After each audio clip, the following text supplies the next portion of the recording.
តែស្នាមដាក់ធ្វើខាងស្នាមហើយវាណាចាអានោះអត់ស្អាតទេចា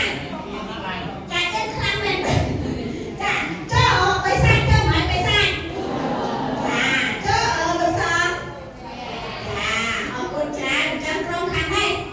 ដើម្បីខ្សឹបគ្នាបានលើគឺខ្ញុំសូមចែកចាធ្វើកាយកាសណូគ្នាមកចាអញ្ចឹងបែរមុខទល់គ្នាទៅថាធ្វើសញ្ញោលើកាយកាអីដល់ពេលមកអីគឺបែរមុខទល់គ្នាតែម្ដងចាឥឡូវក្រុមនេះខ្ញុំចាត់ឲ្យអំណាចបងណាសលេងអាចដូចដែរក្រុមខាងនេះចាត់ឲ្យបងខ្ញុំចាចាឥឡូវជួយមើលให้ណាតាឥឡូវកាត់តាមខ្សឹបក្នុងក្រុម